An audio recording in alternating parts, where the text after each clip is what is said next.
The default cycle has started. Non-financial corporate debt jumped 60%. This causes restructuring or Chapter 11s. Renters and retailers are having difficulty paying for rent. Commercial real estate is essentially frozen from COVID-19 and lack of foot traffic. Sky-high vacancies. Landlords are taking a profit loss.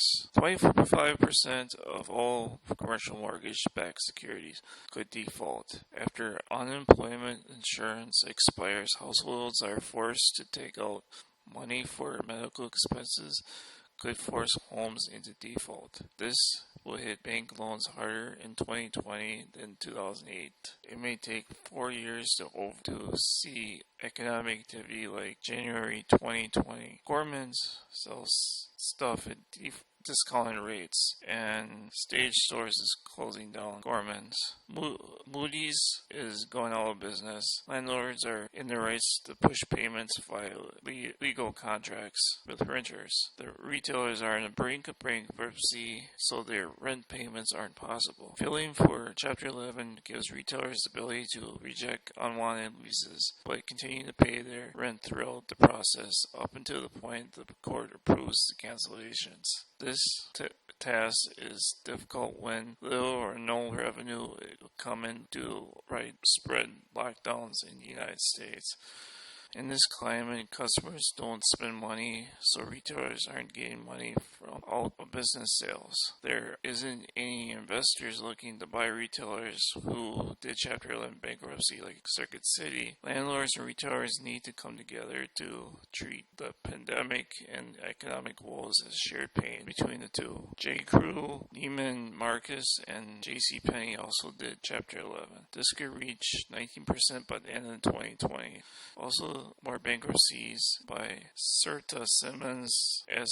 Kenta, and Joanne stores. Malls have more empty units than any other point in recent history, even in other major financial crises. Mall landlords only get 25% of the rent payments from April. Mall America closed in mid-March to open June 1st. Mall America will start with retailers, then switch to food, services, and attractions like the aquarium, cinema, theme park. Retail will be hit the hardest. There's also telecommunications services, industrial manufacturing, and energy sectors that were hit hard too. Hertz survived World War I and World War II. Travel restrictions, stay-home orders devastated the travel industry, and demand for rental cars was nearly non-existent. The drop in air travel meant huge losses for the Hertz, the giant company. Then the used car market dried up. Hertz originally wanted to sell 30,000 used cars each month, but it was insufficient because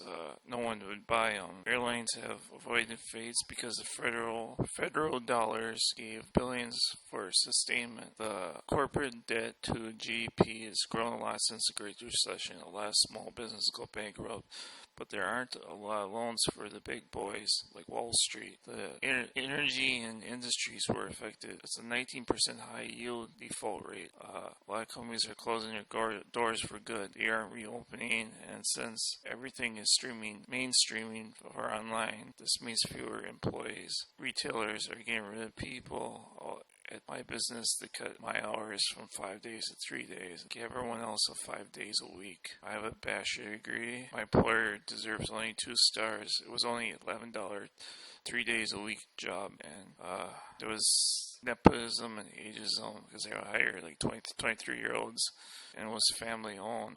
Other Wisconsin employers didn't want me, and they wanted 20-year-olds, so I moved to Mankato. Roberts was like a shitty ghetto as far as jobs are concerned for like 17 years. Minnesota hired me a few times, but Minnesota has ageism laws starting at 18, so that's good. My Minnesota jobs had these Chapter 11 problems like Circuit City PC Network Services in 2000s, similar to 2020. I'm talking about the 2000s retail apocalypse. It was different because 2008 wasn't severe with a lot of people traveling the roads and retail stores were open unlike now. 2008 is affecting real estate. 2020 is affecting everything as customers are unable and unwilling to spend money along with health risks.